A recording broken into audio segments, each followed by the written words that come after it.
মুক্তি যাদেরকে দিয়ে বিহান কম্পাসকে বিয়ে দিয়েছিল তারা মুক্তিকে ব্ল্যাকমেইল করলে মুক্তি তাদের সঙ্গে দেখা করতে আসে। তখনই পিছনে রশ্মিকা আর এসে দেখে ফেলে যে এই বিয়ের পিছনে আসলে মুক্তির হাত আছে। তখনই রশ্মিকা ভিডিও করে নেয়। হ্যাঁ বন্ধুরা, এমনটাই দেখা যাবে। বিস্তারিত জানতে ভিডিওটিকে লাইক দিয়ে চ্যানেলটি সাবস্ক্রাইব করে দেখতে থাকুন।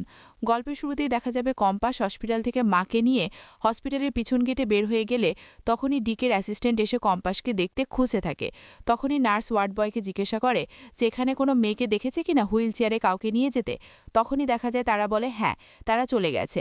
তখনই অ্যাসিস্ট্যান্ট সব জায়গায় খুঁজতে থাকে কিন্তু কোথাও কম্পাস আর তার মাকে খুঁজে পাচ্ছিল না। তখনই সে ফিরে যায়। এরপরে অন্যদিকে দেখা যায় যে কলেজে চলে আসে ডিকে আর এসে অখিলেশের সঙ্গে হাত মেলায় আর বলে যে আপনার ওয়াইফ ঋতুজা চৌধুরী কোথায়, তার সঙ্গে দেখা হলো না। তখনই অখিলেশ বলে এই তো এখানেই আছে, আশেপাশে হয়তো আছে, দেখা হয়ে যাবে। তখনই ডিকে বলে আপনার ওয়াইফের কথা অনেক শুনেছি, তাকে দেখার খুব ইচ্ছে জেগেছে আমার। এরপরেই দেখা যায় অখিলেশ মনে মনে বলে যে সেটাই তো বড় খারাপ বিষয়, কারণ ঋতুজা আপনাকে কখনো বিশ্বাস করতে পারে না। এরপর আড়াল থেকে ঋতুজা ভালো করে ডিকের ডিটেল দেখছিল যে ডিকে কেমন।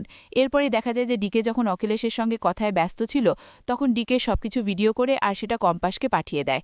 এরপরে দেখা যায় আবারও ডিকে জিজ্ঞাসা করে যে অখিলেশ চৌধুরী আপনার স্ত্রী ঋতুজা চৌধুরী কোথায়, ওনার সঙ্গে কিন্তু দেখা হলো না, ওনার সঙ্গে দেখা করার খুব ইচ্ছে আমার, উনি তো অনেক কিছু করে ফেলেছে। এরপরে দেখা যায় তখন সেখানে বিহান বলে ওঠে আপনি চিন্তা করবেন না মা, সঠিক সময় মতো চলে আসবে। মা এই একটু এখানেই আছে, হয়তো কোথাও গেছে, কোনো জরুরি কল বা কোনো কিছু জরুরিভাবে পড়েছে, তাই মা একটু আড়ালে আছে। এরপরে দেখা যায় ঋতুজা কম্পাসকে ফোন করে আর বলে কম্পাস, মাকে নিয়ে পৌঁছেছো বাড়িতে? তখনই দেখা যায় যে কম্পাস বলে হ্যাঁ মা, আমি মাকে বাড়িতে রেখে কলেজের উদ্দেশ্যে রওনা হয়েছি। তখনই ঋতুজা বলে ছদ্মবেশ নিয়েছো, কেউ চিনতে পারবে না তো? তখনই দেখা যায় কম্পাস বলে না মা, আমাকে চিনতে পারবে না, আমাকে ঠিক ঢুকতে দেবে, আমাকে ঢুকতে দিতেই হবে। এরপরই দেখা যায় যে ঋতুজা বলে আচ্ছা মা, তাহলে ভালোভাবে চলে এসো, কেউ যেন কিছু না বুঝতে পারে। এরপরই দেখা যায় যে ঋতুজা ডিকের সঙ্গে এসে দেখা করে আর বলে যে ওয়েলকাম ডিকে। এরপরই দেখা যায় ডিকে বলে আপনার সঙ্গে দেখা করার খুব স্বাদ জেগেছিল আমার, কারণ আপনি তো অনেক মহাকাজ করেছেন, আপনি এই কলেজটা কিভাবে ছাড়ান আমি কিন্তু আপনার বিষয়ে অনেক কিছুই জানি। এরপরে ঋতুজা বলে আমার কথা শুনে আপনার মুখে অনেকটা ভালো লাগলো। এরপরে ডিকে বলে আমারও, আপনাদের সবার সঙ্গে দেখা হয়ে খুব ভালো লাগলো। তখনই খুব ঋতুজা মনে মনে বলে আপনি যে উপর উপর যতটা ভালো দেখান না, আপনার ভেতরটা ততটা ভালো নয়, সেটা কম্পাস ঠিক তাড়াতাড়ি সবার সামনে নিয়ে আসবে। এরপরে অন্যদিকে দেখা যায় অভিজ্ঞান দত্ত চৌধুরী বাড়িতে আসে মোনালিসার সঙ্গে দেখা করতে। তখন সেখানে কিঞ্জলের সাথে দেখা হয় আর বলে কিঞ্জল, আমি মনার সঙ্গে দেখা করতে এসেছি। আসলে মনালি বাড়িতে নিয়ে যেতে চেয়েছিলাম, কিন্তু আমার নাতিরা বাড়িতে যেতে চাইছিল, বলছে যে একা একা লাগবে, এজন্য এখানেই রয়ে গেছে, আমার কিন্তু একটুও ইচ্ছে নেই। তখনই কিঞ্জল বলে ওঠে একটা কথা বলবো অভিজ্ঞানবাবু, আপনার নাতনিকে আপনার বাড়িতে নিয়ে গেলেই ভালো হতো, আমাদের বাড়ির বিষয়টা তো আপনি বুঝতেই পারছেন, সবসময় জটিলতা লেগে আছে। তখনই অভিজ্ঞান বলে চিন্তা করবেন না কিঞ্জলবাবু, আমি নিয়ে যাব। এরপরই দেখা যায় টিকে তার বক্তব্য রাখে, সে কতটা মহৎ কাজ করেছে সেই সব কিছু সবার সামনে তুলে ধরে। তখনই ঋতুজা বলে আসলেই কি ইনি এত মহৎ কাজ করেছে যতটা মুখে বলছে? তখনও সেই সব কিছু ভিডিও রেকর্ডিং করে রাখে যাতে কম্পাসকে দেখানো যায়। তখন এদিকে বলে আমি আমি এই শহরে না, আমি এই পুরো পৃথিবীটার মধ্যে ওষুধ সাপ্লাই করে থাকি, আমি প্রত্যেকটা রাষ্ট্রে আমার ওষুধ সাপ্লাই হয়, আমার ওষুধের কারখানা আছে। তখনই দেখা যায় অনেকে অনেক কথায় জিজ্ঞাসা করে ডিকেও সেই সঠিক উত্তর দেয়। এরপরে দেখা যায় ঋতুজার কথা মতো যখন কম্পাস ভিতরে প্রবেশ করে তখন কম্পাসকে দেখে জিৎ বুঝতে পেরে যায় যে এটাই কম্পাস। তখন কম্পাসকে ইশারায় বলে আমি সবকিছু ভিডিও রেকর্ডিং করে রেখেছি, তুই বল। এরপরে দেখা যায় যে ঋতুজার সঙ্গেও দেখা হয়, ঋতুজাও কম্পাসকে বসতে বলে আর সবকিছু ভালো করে মনোযোগ দিয়ে দেখতে বলে। এরপরে দেখা যায় ডিকে সব কথা শেষে বলে যে আমি এই দেশে এসেছি শুধুমাত্র এই দেশের কথা ভেবে, আমি এই ইন্ডিয়াতে অনেক বড় একটা কাজ করতে চাই। আসলে আমি একটা কাজ করব যে আমি এমন একটা ইনজেকশন তৈরি করতে চাই যেটা ব্যবহার করলে একটা মানুষের শরীরে সব রকম রোগ প্রতিরোধের ক্ষমতা রাখে, কোনো ভাইরাস তার শরীরে প্রবেশ করতে পারবে না, এমন একটা ফর্মুলা আমি সবাইকে দিতে চাই। সেই জন্যই আমার এখানে আসা, এই জন্যই আমার এই উদ্দেশ্য, আর আমি এটা সবাইকে সবার সামনে বলতে পারছি বলে আমার খুব ভালো লাগছে। তখন ঋতুজা মনে মনে বলে যে আপনি যতই ভালো সাজা নাটক করেন না কেন, আপনার সত্যটা সবার সামনে আসবে আর আনবে আমার কম্পাস, দেখে নেবেন। আপনি যতটা ভালো মানুষই দেখাচ্ছেন ততটা ভালো মানুষ নয় আপনি। এরপরেই দেখা যায় যে রুদ্র বলে আসলে ডিকে মানুষটা অনেক ভালো, কেন যে কম্পাস ডিকে ডিকেকে বিশ্বাস করে না সেটাই তো বুঝতে পারি না।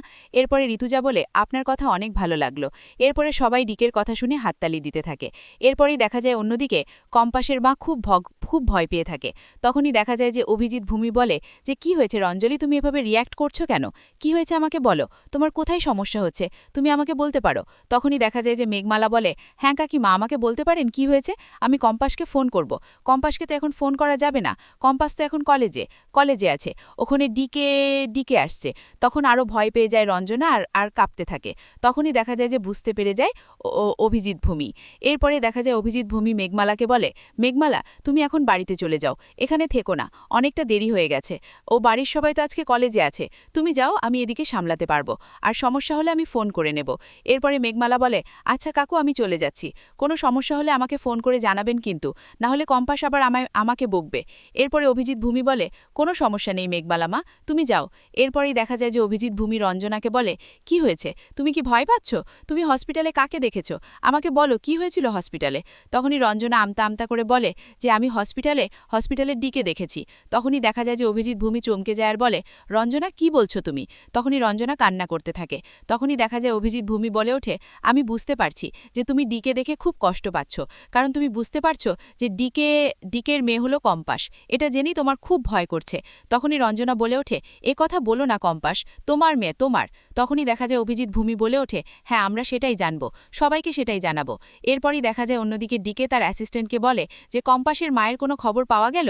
তখনই অ্যাসিস্ট্যান্ট বলে ওঠে, না এখনও পাইনি, কিন্তু চিন্তা করবেন না, আমি খুব তাড়াতাড়ি সবকিছু জোগাড় করে ফেলবো। এরপরে ডিকে বলে, আমাকে জানতে হবে যে কম্পাসের মা কোথায় থাকে, কার সঙ্গে থাকে। তখনই অ্যাসিস্ট্যান্ট বলে ওঠে, চিন্তা করবেন না, আমি খোঁজ লাগিয়েছি, 6 ঘন্টার মধ্যে আমি আপনাকে সব কথা বলবো যে কোথায় থাকে সবকিছু। তারপরেই দেখা যায় তখনই অ্যাসিস্ট্যান্টের ফোন আসে, আর তখনই জানতে পারে যে কম্পাসের মা কোথায় আছে। তখনই ডিকে সব কথা বলে যে, হ্যাঁ আমরাও কম্পাস আর ঋতুজার ফোন ট্যাগ করে জানতে পেরেছি যে কম্পাস তার মাকে কোথায় রেখেছে, আমরা কম্পাসের মাকে তুলে নিই।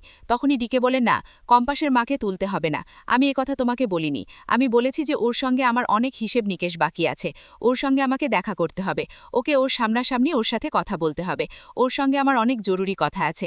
এরপরে অন্যদিকে দেখা যায় যে কম্পাস বাইরে এসে ফোন করে রুষ্মিকাকে, আর রুষ্মিকা বলে যে, আমি মুক্তিমাসি আর ওনার ছেলে সেনাপতিকে ফলো করছি, ওরা কোথায় যেন যাচ্ছে। তখন কম্পাস বলে, হ্যাঁ তাহলে তাই করো, ওদেরকে ফলো করে রাখো। এরপরে অন্যদিকে দেখা যায় যখন অভিজ্ঞান দত্ত মোনালিসার সঙ্গে দেখা করতে মোনালিসার কাছে আসে, আর মোনালিসা জড়িয়ে ধরে যে বলে, দাদু তুমি এসেছো, আমার অনেক ভালো লাগছে, দাদু তোমাকে ছাড়া আমার অনেক একা একা লাগে। এরপরে দেখা যায় যে অভিজ্ঞান দত্ত বলে, হ্যাঁ মোনা, আমি এসেছি, আর কিঞ্জল তুমি এখন এখান থেকে আসতে পারো, আমি একটু মোনালিসার সঙ্গে আলাদাভাবে কথা বলতে চাই। তখনই কিঞ্জল বলে ওঠে, আচ্ছা ঠিক আছে, আপনারা কথা বলুন, আমি এখান থেকে চলে যাচ্ছি। এরপরেই দেখা যায় যে মোনালিসার চোখের ব্যান্ডেজটা খুলে দেয় আর বলে, দাদু দাদু এই নাটকটা আর কতদিন চলবে জানি না, বিহান আর আমার কবে হবে? তখনই অভিজ্ঞান দত্ত বলে ওঠে, মোনা, যতদিন না বিহান তোমার কাছাকাছি আছে ততদিন তোমাকে এটা চালিয়ে যেতে হবে, চিন্তা করো না, বিহান তোমাকে তোমার কাছে আসতে বাধ্য হবে। আমি বলছি মোনা, তোমার আর বিহানের সম্পর্কটা এবার আর কেউ আলাদা করতে পারবে না। এরপরে অন্যদিকে দেখা যায় যে কম্পাস যে ছদ্মবেশ ধরে এসেছে সেটা বুঝতে পেরে যায় বিহান, আর বলে, কম্পাস এখানে ছদ্মবেশ ধরে আসার মানেটা কি? তখনই দেখা যায় যে কম্পাস বলে, আপনি চিনে ফেলেছেন আমাকে। তখনই দেখা যায় বিহান বলে ওঠে, আমি তোমাকে চিনব না, তোমাকে আমি হাড়ে হাড়ে চিনি। তখনই কম্পাস বিড়বিড় করে বলতে থাকে, হ্যাঁ আমাকে তো আপনি ভালো করেই চেনবেন। তখনই দেখা যায় যে ওখানে প্রিন্সিপাল আসে আর কম্পাসকে দেখে খুব খুশি হয়ে যায়, আর বলে, কম্পাস তুমি এসেছো, তোমাকে দেখে আমার অনেক ভালো লাগছে। আমি কিছুদিন যাবত এটাই ভাবছি যে তোমাকে আবার কলেজে ডেকে নিলে কেমন হয়, কারণ তোমার মতো ট্রেন এই কলেজে আর কেউ নেই, তুমি একমাত্র যে এই কলেজের সবকিছু উজ্জ্বল করতে পারো। তখনই দেখা যায় যে বিহান বলে, আমি ওকে আনিলি, এই কলেজ থেকে ওকে বের করে দেওয়া হয়েছে, ওর এই কলেজে এখন কোনো জায়গা নেই। তখনই কম্পাস বলে, আমি কলেজে পড়াশোনা করতে আসিনি যে আমাকে এতটা অপমান করতে হবে। তখনই দেখা যায় যে প্রিন্সিপাল বলে যে তুমি এই কলেজে থাকলেই ভালো হবে। এরপরে অন্যদিকে দেখা যায় মুক্তি তার ছেলে সেনাপতিকে নিয়ে একটা বাড়ির ভিতরে যায়। তখনই সেখানে রশ্মিকাও চলে আসে, আর যখন মুক্তি ভিতরে গিয়ে সেই লোকগুলোর সঙ্গে দেখা করে কথা বলতে থাকে, সেই লোকগুলোই হলো বিহান আর কম্পাসকে বিয়ে দিয়েছিল সেটা বুঝতে পেরে যায় রশ্মিকা। আর যখন রশ্মিকা ভিডিও করতে থাকে তখনই দেখা যায় সেই লোকগুলো মুক্তিকে বলে যে আপনার কথা মতে আমি বিহান আর ওই অডিও কম্পাসকে বিয়ে দিয়েছিলাম। এই সবকিছু আমরা এতদিন গোপন রেখেছিলাম। আপনি আমাদেরকে টাকা দিতে চেয়েছিলেন, কিন্তু এখন অবধি আপনি আমাদেরকে কোনো টাকা দেননি। এজন্য আপনাকে এখানে ডেকে পাঠিয়েছি। তখনই মুক্তি বলে, হ্যাঁ, আমাকে আর ফোন করার প্রয়োজন নেই, আমি আজকে সব টাকা পরিশোধ করে দিচ্ছি। এরপরে দেখা যায় অন্যদিকে কম্পাসকে বিহান বলে যে তুমি আর কখনোই এই কলেজে আসবে না কম্পাস, তোমাকে কলেজে দরকার নেই। তখন প্রিন্সিপাল বলে, কেন বিহান স্যার, কম্পাস কলেজে থাকলেই ভালো হয়, ও একটা টিম বানাতে পারে। এরপরে দেখা যায় তখন ডিকে এসে বলে, একদম ঠিক বলেছেন, এই যে কম্পাসকে দায়িত্ব দিলে আমি সব থেকে বড় খুশি হব।